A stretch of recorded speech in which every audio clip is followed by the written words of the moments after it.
नमस्कार, news eight 4 देख रहे हैं आप और मैं हूं आपके साथ आयुषी नेगी। बुलेटिन की शुरुआत करेंगे बड़ी खबर के साथ। बरेली से बड़ी खबर आपको बता दें, जेल अधिकारी को फोन पर धमकी देने वाला बदमाश गिरफ्तार हो गया है। पुलिस ने आरोपी अंकित यादव को गिरफ्तार किया है।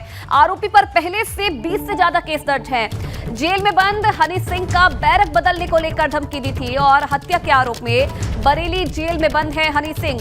तो ये बड़ी सफलता पुलिस को मिली है। आरोपी अंकित यादव को गिरफ्तार किया है, जिस पर पहले से 20 से ज्यादा केस दर्ज है।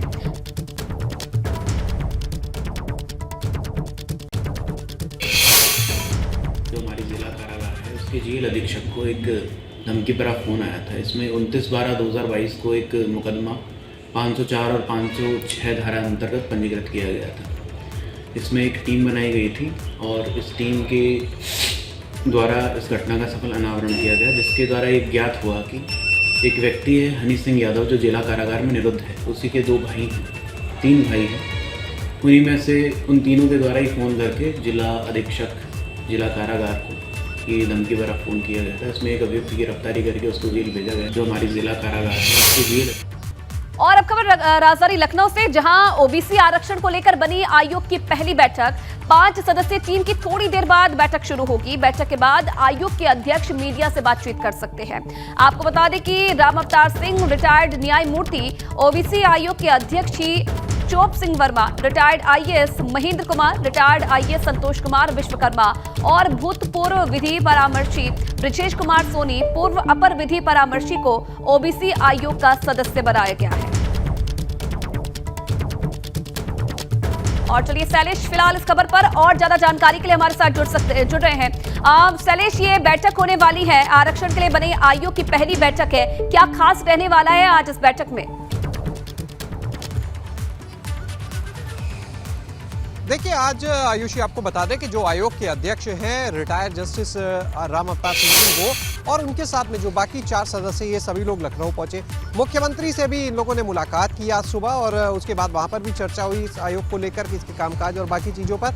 और उसके बाद में देखिए बैठक 4:30 बजे से शुरू होगी और बैठक के बाद में मीडिया से भी रूबरू होंगे आयोग के जो अध्यक्ष हैं, जो सदस्य हैं, और बताएंगे कि आखिर वो अब किस तरह से काम करने वाले। लेकिन आपको बता दें कि इस बैठक से अब से कुछ ही देर पहले जो आयोग के अध्यक्ष हैं उन्होंने एबीपी गंगा से खास बातचीत की और उन्होंने बताया कि आखिर किस तरह से ये आयोग काम करेगा, कितना वक्त उसे लगेगा अपनी रिपोर्ट सौंपने में। और उन्होंने ये बताया कि लगभग 2.5 से 3 महीने का वक्त लगेगा अपनी जो डेटा कलेक्शन का काम है इन चीज़ों को लेकर, और उसके बाद 2.5 से 3 महीने का ही और वक्त लग सकता है फॉलो अप प्रोसेस जो हम कह सकते हैं उसके लिए, यानी जो 6 महीने के लिए आयोग का गठन किया गया है तो इन चीज़ों को सोचकर ही किया गया है। जो आयोग का ऑफिस होगा लखनऊ में, वो सूडा का जो ऑफिस है वहाँ पर उनको जगह दी गई, वहाँ पर आयोग का ऑफिस रहेगा जहाँ से पूरा आयोग अपना काम करेगा। जहाँ तक डेटा कलेक्शन की बात है तो आयोग जो है वो जितने 75 जो ज़िले हैं वहाँ पर एक तो देखिए जो उसका मेन सोर्स होगा, जो हम प्राइमरी सोर्स बोल सकते हैं डेटा कलेक्शन का, वो होगा रेवेन्यू डिपार्टमेंट का जो डेटा है। और इसके बाद में अगर देखते हैं तो जो वहाँ के जो लोग हैं वहाँ पर जो कह सकते हैं गणमान्य लोग होते हैं कहीं के भी, उन लोगों के माध्यम से भी चर्चा करके एक सोर्स बनाया जा सकता है डेटा लेने का। इसके अलावा तमाम संस्थाएं होती हैं उनका भी डेटा कलेक्शन में इस्तेमाल किया जा सकता है। हालांकि इस पर अभी फैसला होना बाकी है संस्थाओं को लेकर।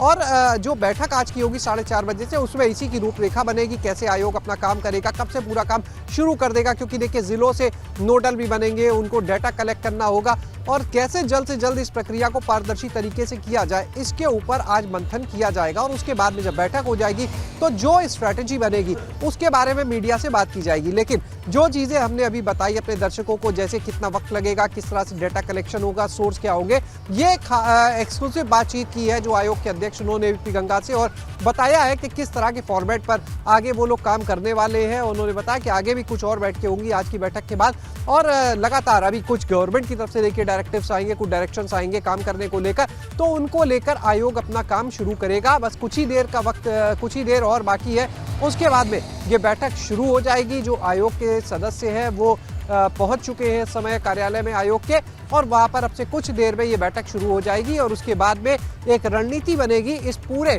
निकाय चुनाव को लेकर, किस तरह से ओबीसी का जो आरक्षण लागू होना है उसका किस तरह से जो सर्वे है, किस तरह से ट्रिपल टेस्ट होगा, किस तरह से डेटा कलेक्ट किया जाएगा, इन सभी चीज़ों को लेकर अब मंथन होगा आज की इस बैठक में। जी शैलेश, जैसे कि आप बता रहे हैं कि काफ़ी वक्त लगने वाला है क्योंकि पहले बैठक होगी, उसके बाद कैसे इस पूरी जो प्रोसेस है इसको शुरुआत करनी है, तो कहीं ना कहीं अब इन सब चीज़ों से ये माना जाए कि जो निकाय चुनाव है उसमें काफ़ी ज़्यादा समय लग सकता है क्योंकि कमेटी ने अभी जांच शुरू नहीं की है। आज बैठक ही हो रही है, उसके बाद जांच शुरू होगी, तो काफ़ी समय लग सकता है। देखिए फिलहाल जो स्थितियां दिख रही हैं, अगर हम उन स्थितियों को देखें और आयोग जिस तरह से 6 महीने का जो समय भी दिया गया, अगर उस पूरे समय को लेता और तब चुनाव होते तो मान के चलिए उस स्थिति में जून जुलाई से पहले तो चुनाव की संभावना बनती ही नहीं है, क्योंकि अगर पूरा प्रोसेस होने में आयोग के बाद रिपोर्ट को लेकर ही 6 महीने मान लिए लग जाते हैं, 5 महीने लग जाते हैं, जाहिर है उसके बाद में फिर जब ये पूरा डेटा आ जाएगा उसके आधार पर आगे जो सूचनाएं जारी होती है, जो अधिसूचना जारी होती है, उससे पहले जो एक पूरा प्रोसेस है कि पहले आरक्षण की एक अनंतिम सूची जारी होगी, उसके बाद अंतिम सूची जारी होगी, उसके बीच में आपको कुछ 5 से 7 दिन का वक्त देना होगा कि किसी को अगर कोई आपत्ति दर्ज करनी है वो कर सके। तो अगर आप इन चीज़ों को जोड़ें, आज से हम मान लें कि 6 महीने का वक्त है, लेकिन 5 महीने में भी ये प्रक्रिया पूरी हो जाती है, तो उस 5 महीने के बाद उस रिपोर्ट के आधार पर फिर से एक अंतिम सूची बनाना, उसके बाद 1 हफ्ते का वक्त देना, उसके बाद वो फाइनल होने के बाद अधिसूचना जारी होना, तो इन चीज़ों में लगभग मानिए 6 महीने का वक्त तो इसी में लग जाएगा, 5.5 से 6 महीने, फिर चुनाव की प्रक्रिया पूरी होगी। तो यानी 5.5-6 महीने से पहले, यानी जून जुलाई से पहले चुनाव कराना ऐसे में आसान नहीं है फिलहाल, और संभव भी नहीं दिखता है जो इस पूरे आयोग की प्रक्रिया है, क्योंकि उत्तर प्रदेश जो है सबसे चलिए बड़ा बिल्कुल राज्य है। शैलेश, अब नजर रहेगी बैठक में क्या फैसला लिया जाता है, उसके बाद अगर प्रेस कॉन्फ्रेंस करते हैं तो क्या ब्रीफ करते हैं प्रेस कॉन्फ्रेंस में, ये भी देखने वाली बात होगी। बहुत धन्यवाद आपका तमाम जानकारी देने के लिए। और अगली बड़ी खबर बस्ती से है। सदर तहसील के एसडीएम शैलेश दुबे ने की बड़ी कार्रवाई, कुदराहा ब्लॉक के भिंगुरा गांव की अवैध प्रधानी को रद्द किया है।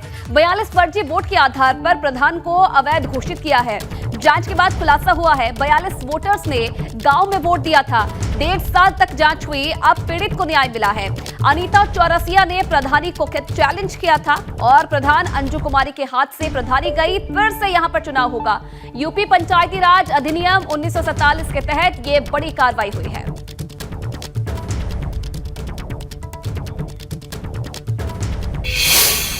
आगे बढ़ेंगे, गाजियाबाद से बड़ी खबर आपको बता दें। गाजियाबाद पुलिस ने किया अंतर्राज्यीय गाड़ी चोर का खुलासा। पुलिस ने गैंग के 5 आरोपियों को गिरफ्तार किया है। आपको बता दें कि सॉफ्टवेयर डिवाइस से गाड़ी का लॉक तोड़कर गाड़ी को चुराते थे और गाड़ी का शीशा तोड़कर वारदात को अंजाम दिया करते थे। आरोपियों के पास से चोरी की 6 कार बरामद हुई है और जब्त कार की कीमत 70 से 80 लाख रुपए बताई जा रही है। पलक झपकते ही चोरी की वारदात को ये गिरोह अंजाम देता था। तो ये बड़ी जानकारी मिल रही है, एक बड़ी सफलता पुलिस को मिली है। अंतर्राज्यीय चोर गिरोह को पुलिस ने गिरफ्तार किया है। दिनांक 30/12/22 को साहिबाबाद पुलिस के द्वारा एक अंतर्राज्यीय वाहन चोर गिरोह का पर्दाफाश किया गया है, जिसके 5 सदस्यों को साहिबाबाद पुलिस की टीम ने गिरफ्तार किया है। इन पे दर्जनों मुकदमे दिल्ली और यूपी के अन्य जिलों में दर्ज है। ये 4 पहिए कार की चोरी करते थे। इनके पास इलेक्ट्रॉनिक डिवाइस मिला है जिसके द्वारा ये लॉक। अगली खबर बुलंदशहर से है। अवैध हथियारों की फैक्ट्री का भंडाफोड़ हुआ है और मौके से बड़ी संख्या में हथियार बरामद हुए हैं। 6 से ज्यादा तमंचा, 1 बंदूक और हथियार बनाने के यंत्र बरामद हुए हैं। हथियारों के साथ शाहिद नाम का व्यक्ति भी गिरफ्तार हुआ है। शाहिद के साथ ही अंधेरे का फायदा उठाकर मौके से भाग गया। बुलंदशहर के सिकंदराबाद औद्योगिक क्षेत्र में अवैध हथियार की फैक्ट्री का संचालन हो रहा था। निकाय चुनाव से पहले मुखबिर की सूचना पर पुलिस ने इस अवैध फैक्ट्री का भंडाफोड़ किया है। ये बड़ी सफलता पुलिस को मिली है। 6 से ज्यादा तमंचा, 1 बंदूक को पुलिस ने बरामद किया है और इसी के साथ शाहिद नाम का एक व्यक्ति भी गिरफ्तार हुआ है। और चलिए अब बात करेंगे यूपी में हुए हादसों की। एक तो घना कोहरा, ऊपर से गाड़ियों की तेज रफ्तार की वजह से भीषण हादसे की कई खबरें सामने आई हैं। सड़क हादसे की 5 तस्वीरें हम आपको दिखाते हैं। पहली तस्वीर बांदा की है, जहां तेज रफ्तार ट्रक ने एक बाइक सवार को टक्कर मार दी, जिसमें 2 लोगों की मौत हो गई। दूसरी तस्वीर आप देख रहे हैं, कानपुर देहात की तस्वीर है, जहां कोहरे की वजह से 3 ट्रक आपस में भिड़ गए। हमीरपुर नेशनल हाईवे 34 पर हादसा हो गया, जहां ट्रकों की भिड़ंत में 2 लोग घायल हो गए हैं। तो वहीं जालौन की तस्वीर भी आप देख रहे हैं, यहां एक कार अनियंत्रित होकर नहर में जा गिरी और औरैया में तेज रफ्तार कार यमुना नदी में गिर गई, जिसमें एक युवक की मौत हो गई। तो हादसों की ये 5 तस्वीरें आप देख रहे हैं। जहां यूपी में हादसों का शनिवार रहा, कई लोगों ने इसमें अपनी जान गंवाई। कहीं घने कोहरे की वजह से हादसा हुआ तो कहीं 3 जो गाड़ियां आपस में भिड़ गई, जिसकी वजह से कई लोगों की जान चली गई। बांदा, कानपुर देहात, हमीरपुर, जालौन की ये तस्वीरें आप देख रहे हैं। किस तरीके से ये हादसे आज पेश आए, जिसमें कई लोगों की मौत हो गई तो कई लोग घायल बताए जा रहे हैं।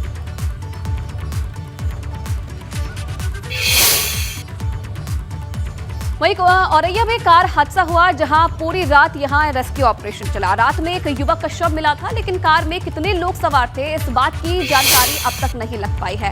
आपको बता दें कि एसपी के आदेश पर और लोगों की तलाश करने के लिए एसडीआरएफ की टीम को बुलाया गया और खुद सुबह एसपी घटनास्थल पर पहुंची, जहां घंटों चलाए जा रहे रेस्क्यू में किसी और शव के ना मिलने के बाद एसपी ने बताया कि मरने वाला युवक मर्चेंट नेवी में था, जो कि घर पर छुट्टी मनाने आया था और घर से घूमने की बात कहकर निकला था, लेकिन उसकी कार हादसे का शिकार हो गई।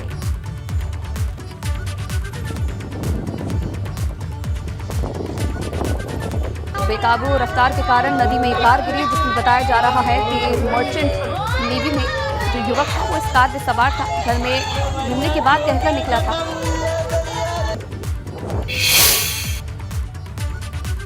और अब खबर ताजनगरी आगरा से है। यहां अवैध खनन का खेल थमने का नाम नहीं ले रहा।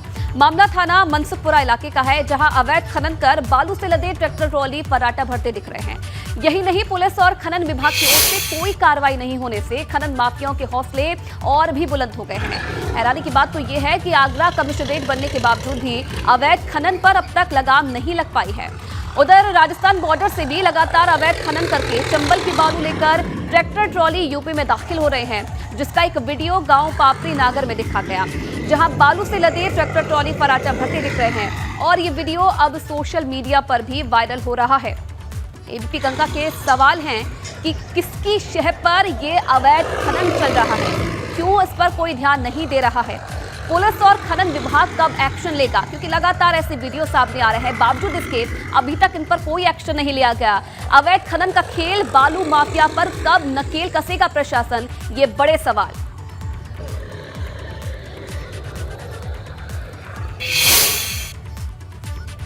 और आगरा से खबर आपको बता दें, खनन माफिया का ग्रामीणों ने विरोध किया है। ग्रामीणों के विरोध करने का एक वीडियो सामने आया है। आपको बता दें कि यमुना नदी में आधी रात अवैध खनन का खेल जारी है। ग्रामीणों ने बालू से लदे ट्रैक्टर ट्रॉली को रोका। डौकी इलाके में समोगर गांव के पास यमुना नदी में लगातार खनन का खेल जारी है और अब ये वीडियो भी सामने आया है, जिसमें आप देख सकते हैं कि ग्रामीणों की तरफ से विरोध इसका किया जा रहा है और अब इसका वीडियो भी सामने आया है। तो लगातार प्रदेश में खनन माफियाओं के हौसले बुलंद हैं, बावजूद इसके अभी तक इन पर कोई एक्शन नहीं लिया जा रहा है। कई बार ऐसे ही वीडियो सामने आए हैं, इसके बाद भी प्रशासन कुंभकर्ण नींद सोया हुआ है। कई बार जो ग्रामीण हैं वो इसका विरोध करते हुए भी नजर आए।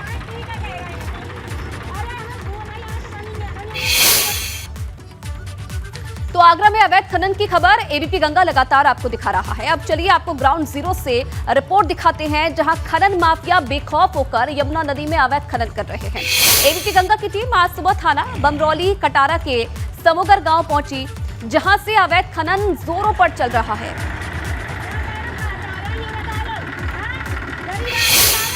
पुलिस कमिश्नरेट बनने के बाद अवैध खनन और ज़्यादा बढ़ गया है। प्रभाकर चौधरी जब एसएसपी रहे तो उन्होंने खनन माफियाओं की कमर तोड़ दी थी, लेकिन इस समय समोगर गांव में मैं मौजूद हूं। यहां से बड़े स्तर पर अवैध खनन हो रहा है और जैसे ही मैं इस घाट पर पहुंचा हूं, खनन माफियाओं का तंत्र इतना ज़्यादा मौजूद है कि तमाम ट्रैक्टर्स लेकर ये यहाँ से भाग खड़े हुए हैं। लेकिन अब देख सकते हैं कि तमाम जो टायरों के जो निशान हैं वो बता रहे हैं कि किस तरीके से बड़े स्तर पर यहाँ से अवैध खनन हो रहा है।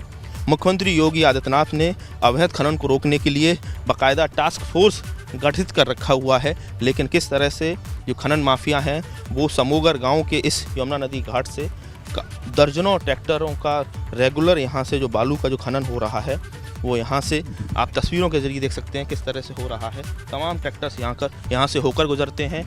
बड़ी बात यह है कि एक तरफ एतमादपुर थाना क्षेत्र लगता है, दूसरी तरफ ये डौकी और बमरौली कटारा का जो इलाका है वहाँ बड़े स्तर पर अवैध खनन हो रहा है। कई सारी वीडियो ऐसी वायरल हो रही हैं जिसमें यमुना नदी के बीच से ट्रैक्टर निकालकर जो खनन माफिया हैं वो कैमरे में कैद हुए हैं।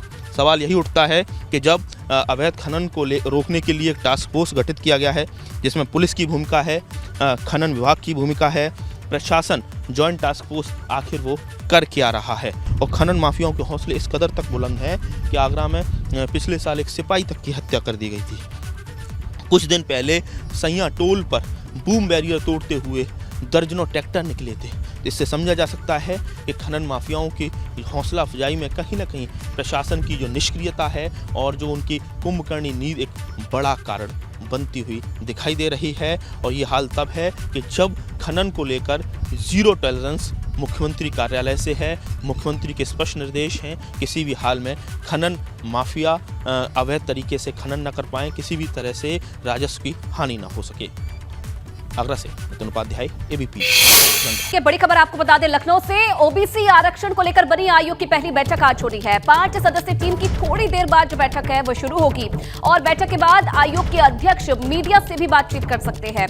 आपको बता दें कि राम अवतार सिंह रिटायर्ड न्यायमूर्ति, ओबीसी आयोग के अध्यक्ष Chob Singh Verma, retired IAS Mahendra Kumar, retired IAS Santosh Kumar Vishwakarma, भूतपूर्व विधि परामर्शी ब्रजेश कुमार सोनी और पूर्व अपर विधि परामर्शी को ओबीसी आयोग का सदस्य बनाया गया है। और राम अवतार सिंह से खास बातचीत की हमारे संवाददाता शैलेश अरोड़ा ने, आपको सुनवाते हैं। निकाय चुनाव में ओबीसी आरक्षण के मामले को लेकर गठित किया गया उत्तर प्रदेश राज्य स्थानीय निकाय समर्पित पिछड़ा वर्ग आयोग आज पहली बैठक होने जा रही है आयोग की। और हमारे साथ में इस समय आयोग के अध्यक्ष न्यायमूर्ति राम अवतार सिंह जी, जो बाकी सदस्य हैं वो सभी यहाँ पर मौजूद हैं और उनसे बातचीत करेंगे, जानेंगे आखिर कितना वक्त आयोग को लगेगा उस प्रक्रिया को पूरा करने के लिए जिस उद्देश्य से इस आयोग का गठन किया गया है। तो बातचीत करते हैं यहाँ पर जो आयोग के अध्यक्ष हैं राम अवतार सिंह जी से। सर, जो आयोग है 6 महीने के लिए गठित हुआ है, लेकिन क्या लगता है आप लोग को कितना वक्त लग सकता है, क्योंकि उत्तर प्रदेश इतना बड़ा राज्य है? अभी तो हमें आदेश हुआ है कि आप 2.5-3 महीने में रिपोर्ट सबमिट कर दीजिए, उस पर फॉलो अप एक्शन होता है, फिर 3 महीने और लगेंगे, इसलिए 6 महीने में कंप्लीट होगा वो प्रोसीजर। अब देखिए कितना समय लगता है, अभी नया ही काम है हमारे लिए, नई चीज़ है। सब पूरे यूपी में घूमना है, हर ज़िले में, हर कमिश्नर हेडक्वार्टर पर, और वहाँ जो हमें डाटा कलेक्ट करने हैं, जो इन्फॉर्मेशन कलेक्ट करनी है वो थ्रू रेवेन्यू डिपार्टमेंट करनी है और कर फिर उसके बाद रिपोर्ट तैयार करेंगे। सर, रेवेन्यू डिपार्टमेंट के अलावा और क्या सोर्सेज हो सकते हैं इस डेटा को लेने के लिए जब हम सर्वे की बात करते हैं तो? पब्लिक से भी पूछ सकते हैं हम, पब्लिक से जो गणमान्य लोग हैं उनसे पूछताछ कर सकते हैं, और अगर रेवेन्यू डिपार्टमेंट की इंफॉर्मेशन हमें गलत लगती है तो इधर उधर भी पूछताछ कर सकते हैं। संगठन भी होते हैं जो इस तरह के मतलब पिछड़ों के लिए, मान लीजिए कोई संगठन काम कर रहा है, तो क्या वो हमारे लिए एक सोर्स के रूप में काम कर सकते हैं ऐसे? कह नहीं सकते करेंगे, क्या करेंगे क्या नहीं करेंगे। कोई रूपरेखा सर अभी काम को लेके तैयार? रूपरेखा भी तैयार नहीं हुई, उसी के लिए मीटिंग होनी है। अब रोज ही होगी करीब करीब मीटिंग, उसी के लिए रिपोर्ट मीटिंग होकर तय करना है क्या करना है। कुछ राज्य सरकार से दिशा निर्देश भी आएंगे, कुछ पुराने जजमेंट्स हैं हाई कोर्ट और सुप्रीम कोर्ट के, उन्हें पढ़कर तैयार करेंगे क्या क्या उसमें आवश्यकताएं हैं, क्या क्या ज़रूरतें हैं, किस तरह से तैयार करना है, तो भी टाइम लगेगा इसमें। तो हमने जाना है किस तरह से आयोग जो है पूरे प्रदेश में जितने ज़िले हैं वहाँ पर संपर्क करेगा, जो डाटा है वो कलेक्शन का काम किया जाएगा। रेवेन्यू डिपार्टमेंट का जो डाटा है वो सबसे प्राइमरी सोर्स हम कह सकते हैं, हालांकि इसके अलावा लोगों के माध्यम से, जो गणमान्य लोग होते हैं उनके माध्यम से भी डाटा एकत्रित किया जाएगा और उसके बाद में पूरी एक रिपोर्ट कंपाइल की जाएगी। आगे की जो रणनीति है बहुत जल्द पूरी तरह से तैयार हो जाएगी। कैमरा सहयोगी जितेंद्र के साथ शैलेश अरोड़ा, एबीपी गंगा, लखनऊ।